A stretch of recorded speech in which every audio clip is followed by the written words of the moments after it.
Go ahead and shoot. You'd be doing me a favor.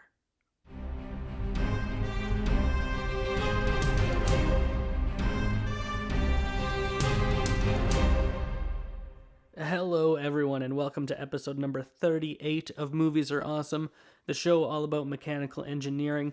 My name is Nathan Pottle, and thank you for joining me. Today, we are getting into that time of year. It is the Christmas/holiday season, whatever you celebrate. I celebrate Christmas, so I'm going to talk about movies and TV specials, things to watch around Christmas time. Before I get into that, though, I just want to talk really quick about some upcoming episodes. There are only 2 more Fridays in the year left, so next week and then the week after that is going to be the last Friday of the year. So I've got some exciting, fun episodes planned for that time. I've been working on them already, been planning them out. I'm really excited about these upcoming episodes. You don't want to miss them, so just keep your eyes out for that. The next couple of Fridays are going to be some fun episodes. I normally don't like doing that kind of housekeeping stuff, but it is what it is. But I will get into what I like to watch at Christmas time. Some of these I've actually already watched, just because we're getting close to Christmas, and as you get close to Christmas, you generally get busier and busier and busier, even though you're doing a little bit less at work. But there's Christmas parties you got to go to, and family you got to spend time with, and gifts you got to go buy, and all of these things, they just pile up on top of each other. You just get so crazy busy, you almost don't even have time to do a podcast. But I digress. So I've been watching some of these already. I didn't know how to rank them because I love them all so much. So I've got 5 things here that I watch absolutely every year around Christmas time, and I decided it would probably be best if I just talked about them in order of release date. So that is how I've decided to break it down. So we'll start with the oldest, work our way up to the newest. And the oldest thing that I watch at Christmas time is A Charlie Brown Christmas. It was released in 1965, and it's the story of Charlie Brown and his gang of friends, and it's Christmas time, and Charlie Brown is depressed as per usual, and he is given the job of being the director of the Christmas play, but nobody really listens to him because he doesn't have authority, because nobody likes him, and then he has to go buy a Christmas tree. And I love these Charlie Brown specials from the 1960s and early 70s just because there's something so inherently wholesome about them. Like, they're just so pleasant and innocent, and I just can't help but loving it. It's so enjoyable. I grew up watching these every single year, whether it's a Charlie Brown Christmas or the Great Pumpkin Charlie Brown or the Easter Beagle, all of those holidays. The Thanksgiving one, even though I'm Canadian and the Thanksgiving one is for American Thanksgiving, so they talk about how, it's Thanksgiving, but she hasn't even finished eating all of her Halloween candy. But here in Canada, our Thanksgiving is before Halloween, so that was actually how I learned about that America and Canada have different Halloweens, because it didn't make sense to me when we were watching this thing at Thanksgiving, and she's like, I haven't even finished eating all my Halloween candy. And I was like, but, Halloween hasn't happened yet. And then my mom explained to me that the United States and Canada have different Thanksgivings, and isn't that crazy?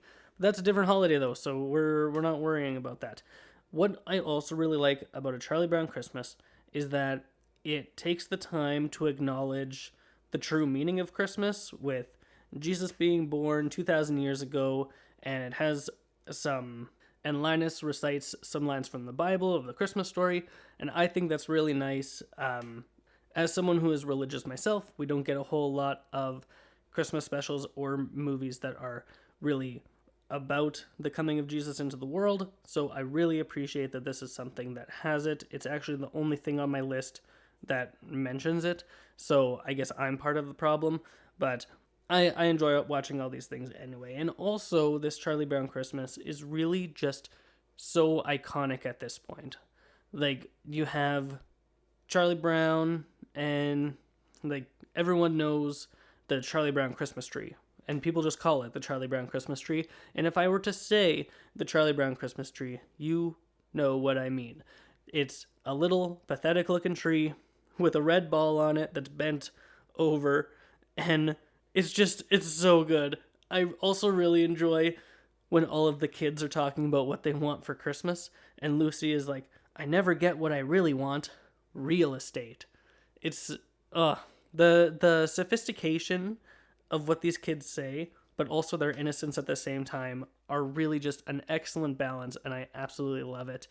There's one part where Charlie Brown's younger sister, Sally, is asking him to write a letter to Santa Claus for him, and she's like, I have all of these things that I want, but if it makes it easier for you, just send money. How about 10s and 20s? And every time it gets me, it's so funny. And there's a part where Lucy is sitting with Schroeder at his piano, and she's asking him to play Jingle Bells, and he's playing all these complicated versions, and she's like, no, no, no, that's not right. And then he just goes, ding, ding, ding, ding, ding, ding, ding, ding, ding, ding, ding. And that's the tune that she's looking for. Just a very simple, very basic Jingle Bells. And I think it's wonderful. It's amazing. A Charlie Brown Christmas from 1965. If you have not seen it, highly recommend it for the Christmas season. The next one I want to talk about came out 1 year after in 1966, and that is Dr. Seuss's How the Grinch Stole Christmas. Now, this is the original animated TV special starring Boris Karloff, and not the one with Jim Carrey, and not the one with Benedict Cumberbatch. I actually haven't seen the Benedict Cumberbatch one because I was so vehemently against watching it, because I love this original so much, and the Ron Howard and Jim Carrey one just doesn't work for me. I don't like it on any level. There's maybe one or two good jokes in that movie, but overall, just doesn't work. It doesn't have that same feel as this original thing. Now, I love this thing so much that I know it off mostly by heart. Like, I can just recite it. I'm not going to right now, because even if I did, this is a audio version only, and people are going to be like, oh, he was just reading it. He doesn't actually know it off by heart. But I can assure you that I do, and I can recite it, but I will choose not to. But that's just my humble brag that I know How the Grinch Stole Christmas so well that I can just rattle it off. It's also such a classic, and it's a classic to the point that there have been remakes of it because people just know it so well, right? Like, his heart is 2 sizes too small. It's iconic in that sense. He takes the Christmas tree away because there's a light that doesn't work on it. And all of these different things. It's wonderful. He has his little dog Max, who is just so cute. And Cindy Lou Who is also very, very cute. It's an absolute classic. Dr. Seuss's How the Grinch Stole Christmas. And it's hard to get really in-depth about a Christmas special. It's only 20 minutes long. But it also gets into the spirit of Christmas by talking about how Christmas is about giving, not receiving. It doesn't get into like the true meaning of Christmas, but it does say at the end that maybe Christmas means a little bit more than just receiving gifts, right? So it has a really good message in that sense. I really enjoy it a lot. The whole thing is in rhyme, which I really appreciate, and obviously it's based off of Dr. Seuss's book, How the Grinch Stole Christmas. Even if people are grumpy towards Christmas nowadays, you're referred to as a Grinch. Like, that's just how it is.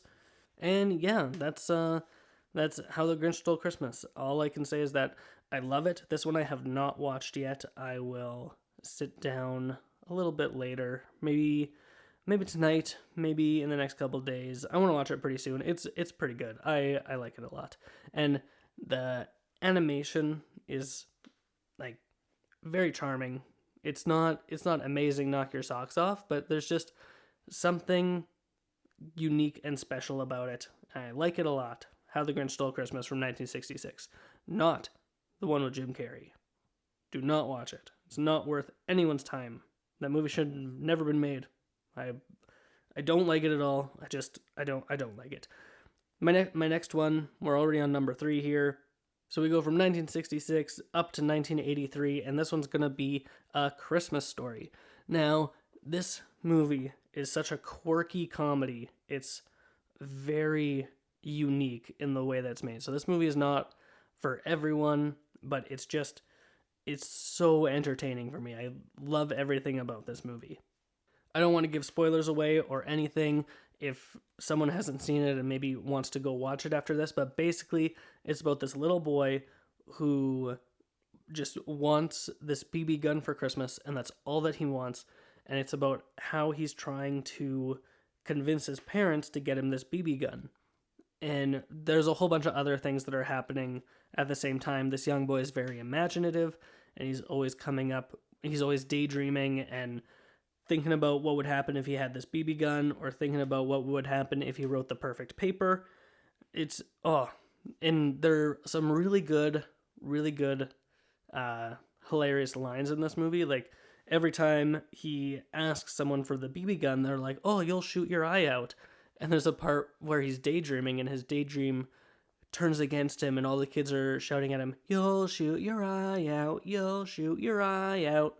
So things like that I find really hilarious. This kid, I don't know the name of him, he does a really good job. He actually doesn't have tons of lines in the movie because the movie is narrated by his older self.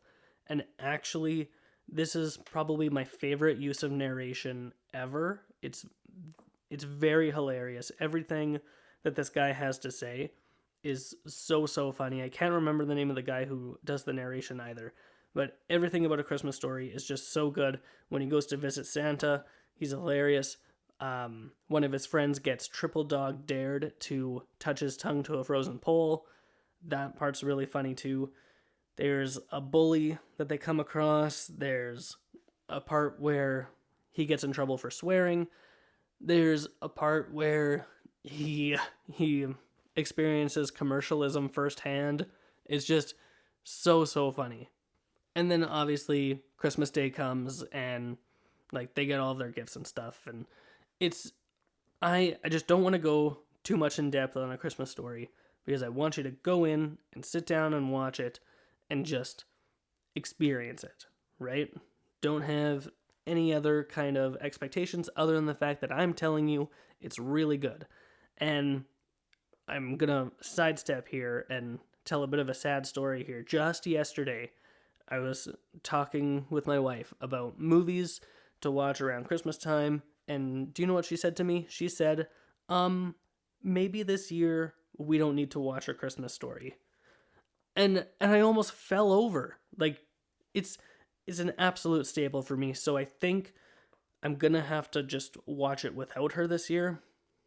She'll be okay with it, because obviously she doesn't want to watch it. She doesn't think it's that good.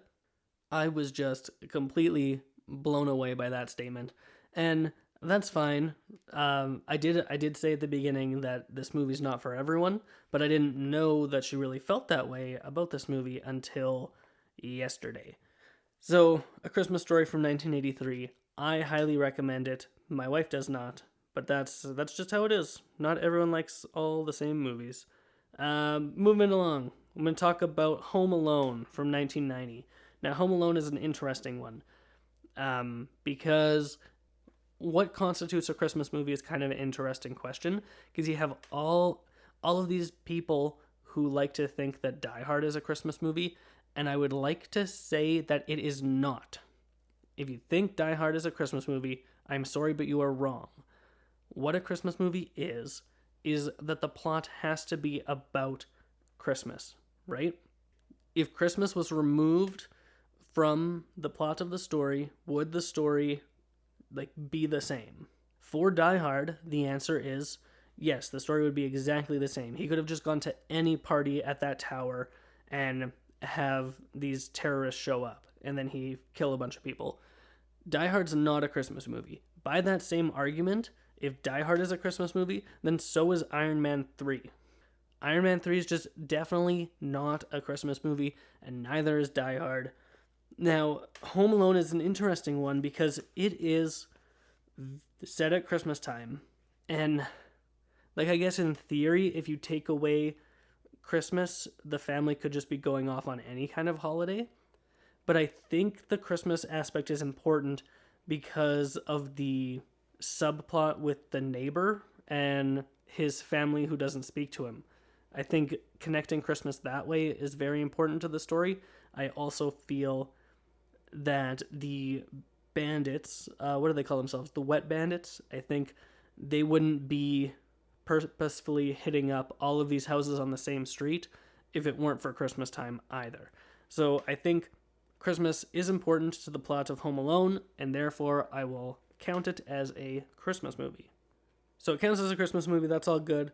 What is good about this movie? So you've got Macaulay Culkin, who is just so charming in this movie when he like puts on the what is that classic part he's singing, I'm dreaming of a white Christmas, and he puts on the aftershave and it stings his face and he didn't realize that that's what it was going to do, and he's like screaming with his hands on his face. There's a whole lot of iconic filmmaking going on in this movie too, just super memorable stuff.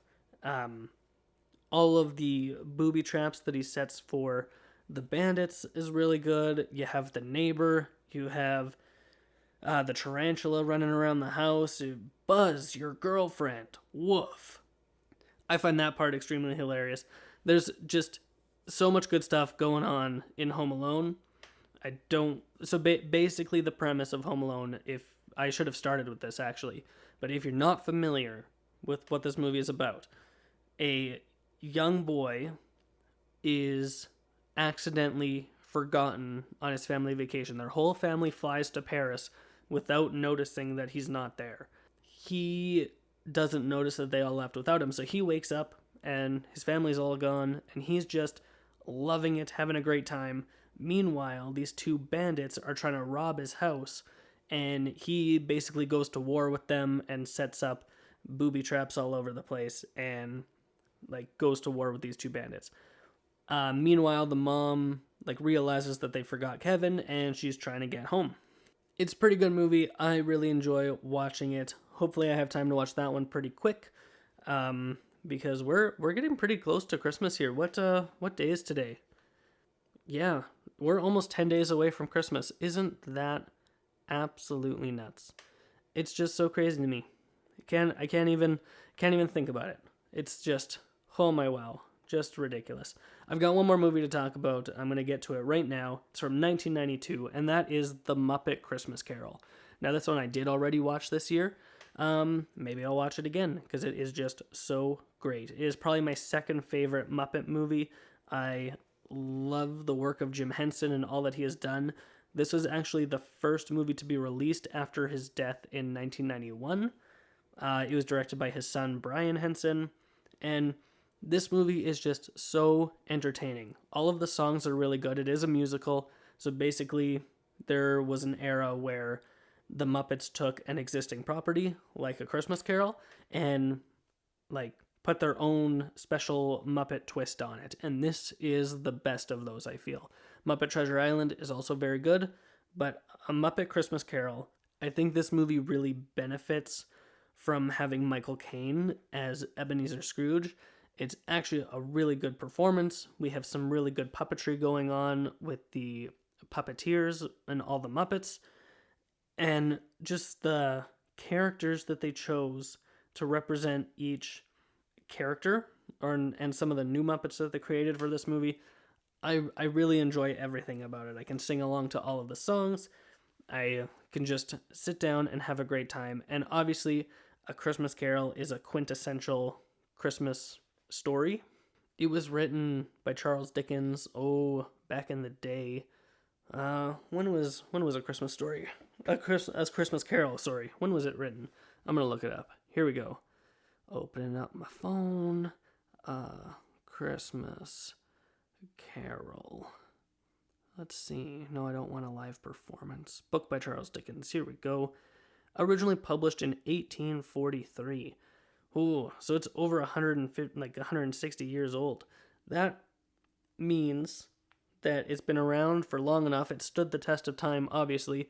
That means it's a really strong story. It's really important to Christmas, and really important to me, because I enjoy watching it. So Muppet Christmas Carol, you have Gonzo plays Charles Dickens, and he's narrating the whole movie, and his pal Rizzo the Rat is hanging out with him too, and they have some good jokes and good banter between the two of them. I really enjoy it a lot. Kermit the Frog plays Bob Cratchit. Miss Piggy is his wife, obviously. We've got Fozzie Bear as Fozziwig. Statler and Waldorf play the Marley brothers. In the original book, there was just one Marley, just Jacob Marley. But for the purposes of this movie, they used two characters, and their song is terrifying. It's really, really good.